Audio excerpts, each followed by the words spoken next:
சேலம் பஞ்சதாங்கி ஏரி பகுதியைச் சேர்ந்தவர் மதுரை. இவருக்கு 9 மாத பெண் குழந்தை ஒன்று உள்ளது.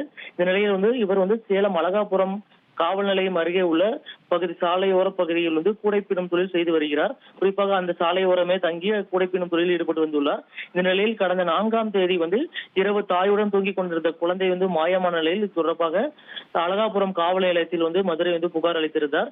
இந்த புகாரின் பேரில் காவல்துறையினர் சம்பவ இடத்திற்கு சென்று வழக்கு பதிவு செய்து தொடர்பான விசாரணைகள் மேற்கொள்ளப்பட்டது. மேலும் பகுதியில் இருந்த சிசிடிவி கேமரா பதிவுகளை ஆய்வு செய்து பார்த்த போது இருசக்கர வாகனத்தில் மர்ம நபர் ஒருவர் குழந்தையை கடத்தி செல்லும் காட்சிகள் பதிவாகி இருந்தது. அந்த காட்சியை கொண்டு விசாரணை செய்த போது குறிப்பாக அந்த பகுதியில் இருக்கும் காவல்துறையினர் மற்றும் பொதுமக்களிடம் காட்சிகள் காண்பிக்கப்பட்டது.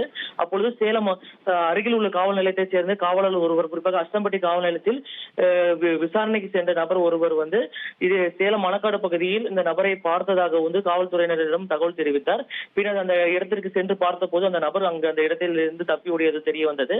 பின்னர் குறிப்பாக அந்த குழந்தையை கடத்தி சென்ற நபரை பிடிப்பதற்காக காவல்துறையினர் தனிப்படை அமைத்து தீவிரமாக தேடி வந்தார்கள். இது மட்டுமில்லாமல் சேலம் அழகாபுரம் பகுதியிலிருந்து நாமக்கல் வரை அவர் அந்த சிசிடிவி காட்சிகள் பதிவுகளை கொண்டு அந்த நபரை தேடி வந்த நிலையில் குறிப்பாக நாமக்கல் மாவட்டத்தில் வைத்து அந்த நபரை தற்பொழுது சுற்றி வளைத்து பிடித்து அந்த நபரிடம் இருந்து குழந்தையை காவல்துறையினர் தற்பொழுது மீட்டுள்ளார்கள். பிடிப்பட்ட நபர் பொள்ளாச்சியை சேர்ந்த ரமேஷ் என்பது தெரிய வந்துள்ளது. குறிப்பாக முதல் மனைவி பிரிந்து 2வது மனைவியுடன் வசித்து வரும் இந்த நபருக்கு குழந்தை இல்லாத நிலையில் இந்த குழந்தையை கடத்தி சென்று வளர்த்துவதற்கு முயற்சியில் ஈடுபட்டதும் விசாரணையில் தெரிய வந்திருக்கு.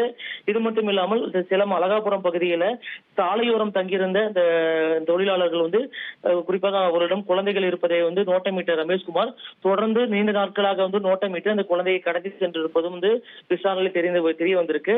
இந்த நிலையில் தற்பொழுது அந்த குழந்தையை மீட்ட காவல்துறையினர் பெற்றோர்களிடம் தற்பொழுது ஒப்படைத்திருக்காங்க. இது மட்டும் இல்லாமல் அந்த நபரை கைது செய்து தற்பொழுது நீதிமன்ற காவலுக்கும் அனுப்பி வைத்துள்ளார்கள்.